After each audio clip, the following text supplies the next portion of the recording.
te hago yo la pregunta a vos, ¿cómo resolverías el tema de Malvinas? Bueno, es que no tengo otra que resolverlo por la vía diplomática. Y bueno, pero nadie tiene una propuesta para eso, yo sí. ¿Y cuál es tu...? Epa. Hacer, por ejemplo, como hizo Inglaterra, el acuerdo que hizo con China respecto a Hong Kong. Bueno, digamos, pasó un determinado tiempo, hicieron, digamos, se cumplieron las determinadas metas y automáticamente Inglaterra le devolvió Hong Kong a China. Es decir, acá, digamos, hay que hacer lo mismo, pero teniendo en cuenta también la voluntad de las personas que viven en la isla, ¿sí? Porque, digamos, o sea, son personas que viven digamos, en la línea de un país desarrollado y no en un país, digamos, miserable. Pero, Javi, como querido, nosotros. ahí China lo defiende, es una potencia nuclear, está desarrollando misiles hipersónicos, tiene presencia en la mayoría. Pero si esto, digamos, los acuerdos para llegar a eso no fueron, digamos, de hace 2 días. O sea, vos confías en vos tenés que agarrarte, tenés que sentar con los ingleses, porque hubo una guerra, ellos lo ganaron, y te tenés que decir, mirá, el territorio, por acorde a las definiciones, digamos, le corresponde a la Argentina. Entonces, tratar de llegar a un acuerdo. Y un acuerdo que, de largo plazo, digamos, implique que digamos, las islas vuelvan al país, porque, digamos, o sea, la forma en la cual se definen estas cuestas, digamos, están a favor de Argentina, pero, digamos, sin que sea violenta y que, además, sobre todas las cosas, contemple la posición de la gente que vive en las islas. Es una cosa, Javier, que te lo tenía como tema, el tema de tu diplomacia, ¿cómo sería? ¿Hacia dónde miraría bueno, mis aliados, yo ya lo dije abiertamente, mis aliados es el mundo occidental, o sea, mis aliados es, digo, dentro del mundo occidental y la lógica occidental, se lo computa Japón ahí también, ¿no? O sea, digo, tengamos en cuenta eso. Pero son los valores de Occidente y además alineados también, o sea, con Israel. Es decir, mis socios, digamos, en mi definición, son Israel y Estados Unidos. Son mis socios naturales. De hecho, si yo llego a ser presidente, mi primer viaje va a ser a Israel. Y es más, voy a proponer cambiar la embajada, desde pasarla de Tel Aviv, pasarla a Jerusalén. ¿Qué harías con la AFI? No, yo ese tipo de cosas de la AFI, digamos, o sea, metiéndose adentro de la vida de la gente, digamos, se utiliza para espiar y para hacer chanchadas políticas. Eso está totalmente deformado. Eso hay que sacarlo de la órbita del Estado. Entonces, digamos, si vos quisieras hacer inteligencia, la inteligencia tendría que estar relacionado con las cuestiones de la defensa y tendría que estar en manos, ¿sí?, de los que se ocupan de la defensa, que es algo que también deberías separar del poder. Es decir, lo mismo que tendrías que hacer con la justicia para que no queden los jueces dependiendo del arbitrio y de la locura del Ejecutivo. ¿Vos qué harías con las importaciones? Viste que hoy se está discutiendo mucho el tema de la ropa, el tema de la indumentaria en Argentina. Incluso el otro día Massa como que se deslizó, che, si esto sigue así, se abrirían importaciones. Bueno, lo que dijo es una estupidez. Es una burrada querer atacar sobre el nivel de precio cuando el problema es la pérdida de poder adquisitivo del dinero.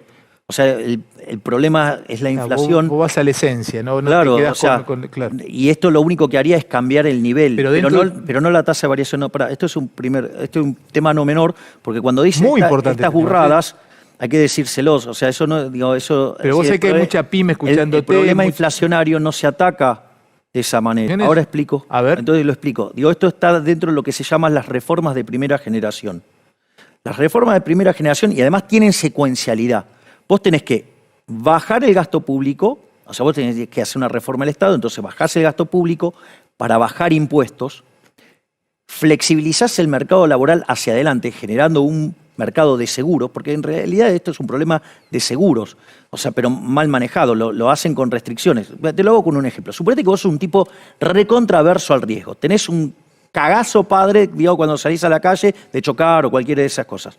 Ponele así, entonces no usás un cinturón de seguridad, usás 2, te pones doble airbag, pones el motor que sale despedido, además, si querés te pones, no sé, lo rodeás de goma espuma, digo, el auto para no chocar, lo que sea. Mientras que vos haces eso, ¿a quién jodiste? Mientras que yo hago eso, a nadie. Ok, es una decisión tuya. Todos esos seguros son una decisión tuya. Ahora suponete que vos lo resolvés como se resuelve el mercado laboral en Argentina. vos vas a salir a la calle y le prohibís a todos los demás que salgan. ¿Te das cuenta que es un disparate? Bueno, así es como funciona el mercado laboral. ¿Qué es lo que pasa? Para las personas el trabajo es muy importante, es el medio de sustentación. Entonces, si vos te quedás sin el medio de sustentación, digamos, estás jodido, ¿sí? Y si tenés familiares a cargo, es peor todavía. Entonces digamos, vos tenés mucha aversión a perder el laburo. Entonces, eso, ¿qué es lo que hace? Eso, en una economía que no crece, pensá que Argentina, por ejemplo, el PBI per cápita, si todo termina bien como está esperando el gobierno ahora, estaríamos 11% o 12% debajo del PBI per cápita que teníamos en el 2011. Ahora, esas reformas que me dijiste de primera generación, entonces vos no necesitarías abrir las importaciones porque eso te bajaría los costos acá. Pero pará un poco, porque es, digamos, pero acá tenés que tener claro la secuencialidad. La secuencialidad es clave. Lo otro que vos tenés que hacer es, una vez que reformaste el mercado laboral, entonces vos ahora sos competitivo fiscalmente. Ahora sos competitivo en el mercado de trabajo porque toda esa maraña de regulaciones bajó y, digamos, una parte baja de lo que tiene que pagar los empresarios y otra parte baja porque se lleva más plata digamos, el empleado. Una vez que vos haces eso, recién ahí podés abrir la economía. Si vos haces este proceso al revés, es un caos. Porque si vos abrís primero la economía y no haces la reforma fiscal, le vas a romper el ojete a los laburantes. Sí, y a la pyme, a todos. Digo, primero vas a ir, digamos, o sea, si lo haces así, vas a joder a los trabajadores. Cuando aparezcan los sindicatos y te salten a la yugular, cuando empiezas a negociar eso, lo que vas a hacer es matar empresas. A la larga, digamos, o sea, te perdés los puestos de trabajo, la gente gana peor, destruiste capital. Entonces no es trivial la secuencialidad. La secuencialidad es clave. La secuencialidad acá es todo. Es como cuando yo digo, hay que eliminar el Banco Central, pero no es el primer paso la eliminación del Banco. Primero es la reforma del sistema financiero para pasar a la banca Simon, después ir a banca libre, después libre elección de moneda y después eliminás el Banco Central. Javi, te hago una más o dos más y tengo un ratito más para charlar. Escuchá este tema también que nunca te lo pregunté. Obra pública. ¿Cómo harías con los empresarios vos y las empresas de obra pública, un tipo como vos con tu cabeza? ¿Cómo piensa la obra pública? Cero de obra pública. Epa. ¿Cómo es eso? Primero lo que hay que entender es que es falso que la obra pública genere empleo. Eso es falso, es una mentira. ¿Cómo haces un soterramiento un puente? Vamos por partes. Primer punto. Es falso que la obra pública genere empleo. Porque la obra pública, ¿con qué se financia? Con el Estado. No, pero digo, dale. Lo enganchaste acá haciendo agua a Fideo Berreta, digamos, dale, no podés errarle. Dale. ¿Con qué lo financiás? ¿Cómo? ¿Con qué financio? Con los... Yo soy una empresa del interior. Vamos, ¿con qué financiás? ¿Con la maquinita? Necesitás cobrar impuestos. O sea, la deuda son impuestos futuros, la emisión es impuesto inflacionario, ¿sí? O impuestos explícitos. Lo tenés que financiar. Pero en Chaco una empresa, perdón. Pero seguime el argumento. Pero una ruta que te hace una empresa Pero podés seguir el argumento. Ahora vamos a seguir a eso. Claro, Javi, pero no podemos salir de ahí. Pero eso viene después. Primero hay que entender lo básico. Por acá no se entiende lo básico. Entonces, como no se entiende lo básico, hay que discutir haciendo cuentas en un abaco. Entonces, seguime. Vos lo pagás con impuestos eso. Eso paga con impuestos. Cuando vos le cobrás impuesto a alguien, estás destruyendo puestos de trabajo en otra parte de la economía. Entonces estás pasando, en realidad, estás destruyendo un sector para que el Estado haga esa obra pública. O sea, que no generó nada. Y eso es, sí, solo sí. Da trabajo esa obra pública. Pero no da trabajo porque lo destruyó antes en otro lado. Y en el medio además hay un pasamano.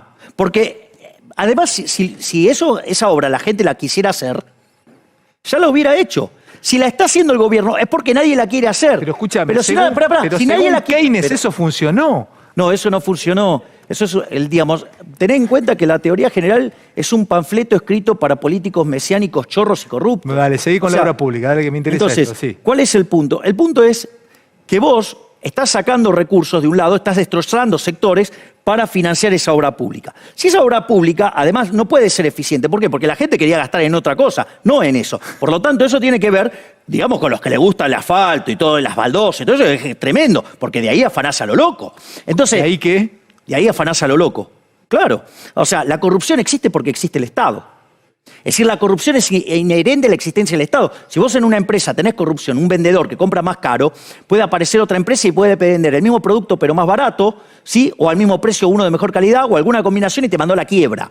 Pero como el Estado vive de una fuente coactiva de ingresos, no pasa nada, ¿me comprendés? Pero además estarías haciendo un supuesto muy fuerte, que no hay, como decía Bastiat, las porosas manos de los políticos. Es decir, vos vas a sacar plata de acá y acá va a llegar menos. Ya el solo hecho de pagar los sueldos y toda la operatoria, ya eso hace que ¿Quién llegue haría menos. la obra, Javier? El sector privado. En Chile, digo, las rutas las hace el sector privado. Y si no te licitan, los tipos no van y no se Entonces, presentan. entonces es porque esa obra no tiene que existir porque nadie la valora. No, yo estoy preocupado. ¿Y cómo lo vas a financiar? Los impuestos no se pagan voluntariamente. Los impuestos se pagan a punta de pistola. Recordá algo. Al Capone lo acusaron de traficante, lo acusaron de asesino. ¿Y por qué fue impuesto? Fue preso por los impuestos, por evadir impuestos. Y porque la de la casta no se toca. Dale. Loco, en serio te lo digo. O sea, no seas funcional a estos tipos que te cagan la vida. No seas funcional pensando en la pecera que quieren ellos que pienses. Porque además, por ejemplo, son tan perversos que la educación pública es una gran mentira, porque no te da la educación que vos necesitas. Independientemente que sea de gestión estatal o de gestión privada. Te da la que el Estado necesita. Vos vas a la UBA, preguntás por Ludwig von Mises y creen que es el 9 de Holanda, no el economista más importante de la historia. Y te cierro con esto, porque también es un tema de seguridad. ¿Las cárceles qué harías? Cárceles privadas. Entonces, digamos, los presos van a tener que autosustentarse, digamos, el daño que le causó a la sociedad. Cárceles privadas, Sí, empresas claro, privadas. obvio. Sí, claro, obvio. Pero que el preso, ¿cómo estaría dentro? Tiene... Labura. Adentro de la cárcel labura para sostenerse y poder cumplir su pena. Es terrible, es tremendo. Está escribiendo mucha gente, explotado el celular, explotado redes sociales con esta... Siempre que nos juntamos... Qué quilombo. Qué lindo quilombo. Javi, gracias por venir, como siempre. Y gracias de verdad, porque siempre tenés la deferencia de estar charlando con nosotros. Para mí es un placer y es una forma de manifestar mi agradecimiento con quien me puso en primera.